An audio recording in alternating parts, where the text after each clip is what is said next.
नमस्कार दोस्तों, आप सभी का बहुत बहुत स्वागत है आपके अपनी YouTube channel winners education point पर। यदि अभी तक आपने हमारे इस चैनल को सब्सक्राइब नहीं किया है तो सर्वप्रथम आप हमारे इस चैनल को सब्सक्राइब करें, वीडियो को लाइक एवं शेयर करें एवं डिस्क्रिप्शन बॉक्स में जाकर इंस्टा मौजूद की लिंक के माध्यम से आप हमारे मुख्य परीक्षा एवं प्रारंभिक परीक्षा के हस्तलिखित नोट्स तैयार कर सकते हैं। आज के इस पेपर में हम आपके लिए मेंस आंसर राइटिंग से संबंधित उपयोगी कंटेंट उपलब्ध कराने का प्रयास करेंगे, जिसमें सर्वप्रथम हम आपके लिए प्रमुख जानकारियाँ देंगे। और यदि आप प्रारंभिक परीक्षा, मुख्य परीक्षा एवं एमपी से संबंधित कोई परीक्षा तैयार कर रहे हैं तो आपके लिए हमारा चैनल बहुत ही उपयोगी रहेगा। तो चलिए स्टार्ट करते हैं आज का हमारा वीडियो। 3 मार्कर एवं 5 मार्कर से संबंधित प्रश्न है आज के छतरपुर रियासत से संबंधित। इसके पहले हम आपको बुंदेलखंड की प्रमुख रियासतों से अवगत करा चुके हैं। आज के इस वीडियो में भी हम आपको कई प्रमुख रियासतों के बारे में जानकारी उपलब्ध कराएंगे। तो छतरपुर रियासत जो है इसकी स्थापना सोनेजू ने 1785 ईस्वी में की थी। किसने की थी? तो सोनेजू ने की थी एवं 1785 ईस्वी में छतरपुर रियासत की स्थापना की गई थी। विस्तार इसका पन्ना बिजावर से चरखारी तक है। पन्ना बिजावर एवं चरखारी में छतरपुर रियासत का विस्तार है। सोनू जी के निधन के बाद जो इसके शासक हैं, इनके ज्येष्ठ पुत्र सोनेजू के निधन जो हुआ था उसके बाद जो उनके ज्येष्ठ पुत्र थे प्रताप सिंह 1816 से 1854 तक छतरपुर रियासत के शासक रहे हैं। प्रताप सिंह ने 1816 में कंपनी सरकार से संधि भी की थी, यह भी इम्पोर्टेंट पॉइंट है। और कर्नल बेली ने प्रताप सिंह की कार्यशैली से प्रभावित होकर राज बहादुर की उपाधि दी थी। तो कर्नल बेली ने जो प्रताप सिंह हैं, प्रताप सिंह जो कि छतरपुर रियासत के शासक हैं, सोनेजू के ज्येष्ठ पुत्र थे और 1816 से 1854 तक उन्होंने शासन किया। और प्रताप सिंह ने ही 1816 में कंपनी सरकार से संधि भी की थी। और कर्नल बेली ने प्रताप सिंह की कार्यशैली से प्रभावित होकर राजा बहादुर की उपाधि कर्नल बेली ने प्रताप सिंह को प्रदान की थी। अन्य शासक छतरपुर रियासत के जो कि प्रमुख रहे हैं उनमें जगत राय, विश्वासनाथ, भवानी सिंह ने शासन किया था। 19/4/1948 को इस राज्य का विलय विंध्य प्रदेश में किया गया था। इसके बाद अब बात की जाए सागर राज्य की। तो सागर राज्य की यदि बात की जाए 1735 में बाजीराव पेशवा ने छत्रसाल से बुंदेलखंड का सागर राज्य लेकर गोविंदराव बल्लाल खैर को बुंदेलखंड का सूबेदार नियुक्त किया था। तो एक बार पुनः देखते हैं, 1735 में बाजीराव पेशवा ने छत्रसाल से बुंदेलखंड का सागर राज्य लेकर गोविंदराव बल्लाल खैर को बुंदेलखंड का सूबेदार नियुक्त किया था। बाद में अन्य शासक जो है गोविंद बल्लाल खैर, बालाजी गोविंद, रघुनाथ राव, आवा साहेब, बलवंत राव, विनायक राव आदि अन्य शासक भी हुए हैं। इसके बाद 1818 में कंपनी सरकार ने सागर का विलय अपने में कर लिया था। इस प्रकार सागर राज्य के बारे में भी हमने जाना।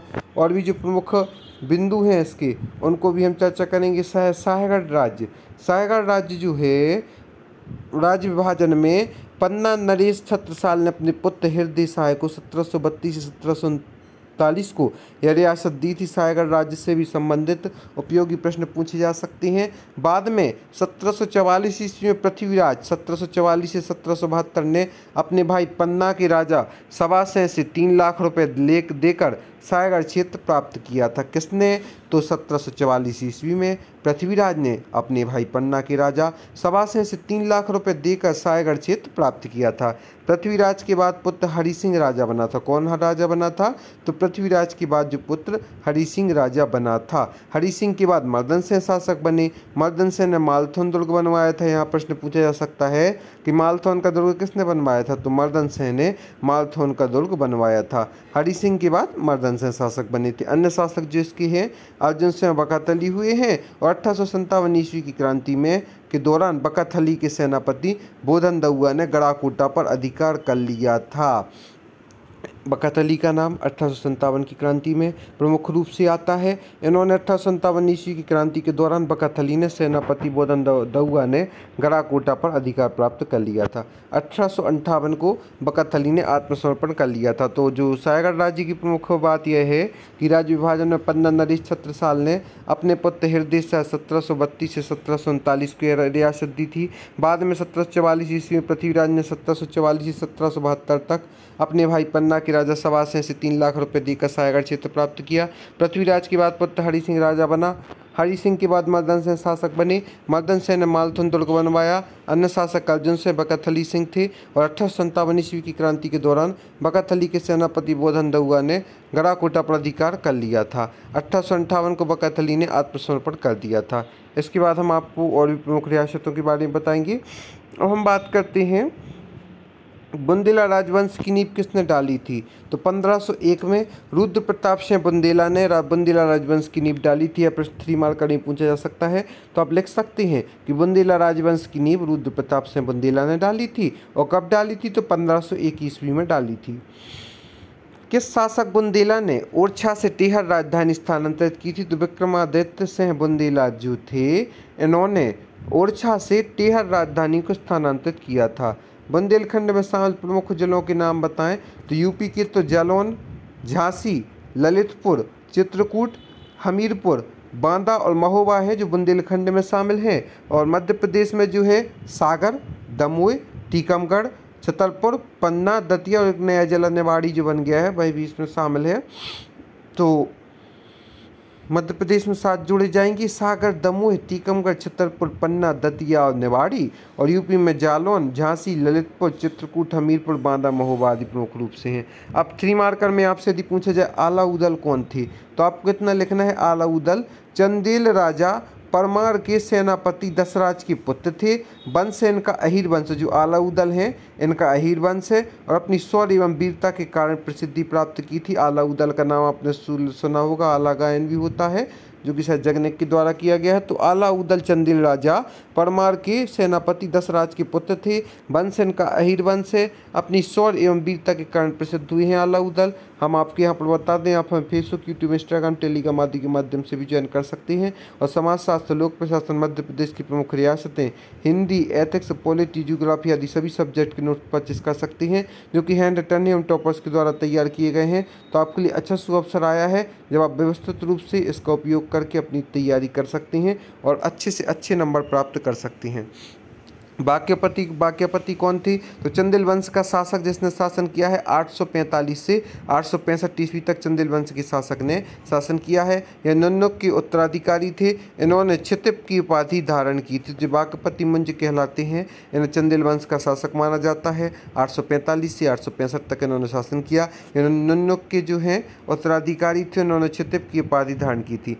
अब बात करते हैं ढंगदेव की। तो ढंगदेव का नाम आपने सुना ही होगा, चंदेल वंश के शासक है ढंगदेव। इन्होंने शासन 950 से 1008 ईस्वी तक किया है। आपको इनके शासनकाल भी ध्यान रखना अनिवार्य होगा दोस्तों, क्योंकि इससे संबंधित प्रश्न पूछे जा सकते हैं कि किसने कब तक कैसे शासन किया और कहाँ पर शासन किया। इन्होंने जैजाग भुक्ति क्षेत्र में अनेक मंदिर स्थापित किए। किसने, ढंगदेव ने। ढंगदेव ने सर्वप्रथम तो चंदेल वंश के शासक रहे। शासन इन्होंने 950 से 1008 ईस्वी तक किया। इन्होंने जैजाग भुक्ति क्षेत्र जो है में अनेक मंदिर स्थापित किए हैं। सबसे पहला तो खजुराहो को विश्वनाथ मंदिर, दूसरा पार्श्वनाथ मंदिर और तीसरा घटाई मंदिर का निर्माण ढंगदेव के शासनकाल में हुआ है। खजुराहो के मंदिर आपने अनिवार्य रूप से देखे होंगे, जो कि हमारे लिए एक सांस्कृतिक विरासत के रूप में दृष्टिगोचर होते हैं। और चंदेल वंश के शासक रहे हैं जो ढंगदेव। इन्होंने जैजाग भुक्ति क्षेत्र में अनेक मंदिर स्थापित किए। सर्वप्रथम तो जो खजुराहो को विश्वनाथ मंदिर, खजुराहो के जो भी मंदिर हैं वह स्थापत्य कला से परिपूर्ण हैं और अपने आप में एक सांस्कृतिक विरासत के स्रोत हैं। पार्श्वनाथ मंदिर भी जो कि प्राचीनता लिए हुए है, साथ साथ घटाई मंदिर। तो इस प्रकार से ढंगदेव ने इनका निर्माण कराया था। अब हम आपको बात करते हैं चेदी जनपद। जो चेदी जनपद है स्थित इसकी गंगा व नर्मदा के बीच चेदी जनपद है। ग्वालियर क्षेत्र का चंदेरी कस्बा चेदी के नाम से जाना जाता है। जो स्थिति है गंगा व नर्मदा के बीच है चेदी जनपद, और जो ग्वालियर क्षेत्र का चंदेरी कस्बा है वह चेदी के नाम से जाना जाता है। इस प्रकार से हमने चेदी जनपद, ढंगदेव, बाक्यपति मुंज जो कि चंदेल वंश के शासक हैं, नन्नुक के उत्तराधिकारी थे, उन्होंने क्षितिप की उपाधि धारण की थी। आलाउदल कौन थे, आलाउदल चंदेल राजा परमार के सेनापति दशराज के पुत्र थे। वंश इनका हीर वंश से अपनी शौर्य और वीरता के कारण प्रसिद्ध हैं। बुंदेलखंड के जिलों के बारे में भी हमने आपको बताया। किस शासक बुंदेला ने ओरछा से टेहर राजधानी स्थानांतरित की थी, तो विक्रमादित्य सिंह बुंदेला ने ओरछा से टेहर राजधानी स्थानांतरित की थी। बुंदेला राजवंश की नींव किसने डाली, तो 1501 ईस्वी में रुद्र प्रताप सिंह बुंदेला ने बुंदेला राजवंश की नींव डाली थी।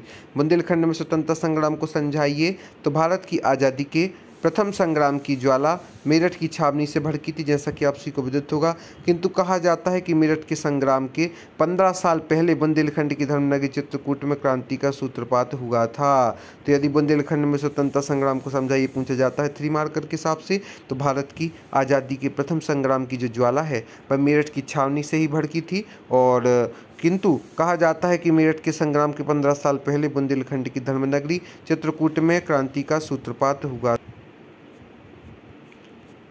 इसके बाद और भी प्रमुख रियासतें हैं जिनके बारे में जानना आपके लिए अनिवार्य है, उनको भी हम समय समय पर आपसे अवगत कराते रहेंगे। लेकिन यदि आप हमारे चैनल के माध्यम से तैयारी करते हैं तो निश्चित रूप से आपको लाभ होगा। साथ ही साथ आप हैंड रिटन नोट्स भी परचेस कर सकती हैं, जो कि टॉपर्स के निर्देशन में तैयार किए गए हैं, जिनमें व्यवस्थित जानकारी आपको प्राप्त होगी। छत्रसाल की व्यक्तित्व आप जानती होंगे कि उनका उपनाम बुंदेलखंड केसरी, पुत्र इनके हृदय शाह, पुत्री मस्तानी। इन्होंने छतरपुर क्षेत्र में स्वतंत्र बुंदेलखंड राज्य की स्थापना भी की थी और 1678 में उन्होंने पन्ना को राजधानी भी बनाया था। इस प्रकार से पेपर 1 यूनिट 5 नए सिलेबस के अनुसार आप हमारे नोट्स परचेस कर सकते हैं। Contact number 7067923410। आप सभी का बहुत बहुत धन्यवाद हमारे इस वीडियो को देखने के लिए। हम आशा करते हैं आगे आप हमारे साथ यूँ जुड़े रहेंगे।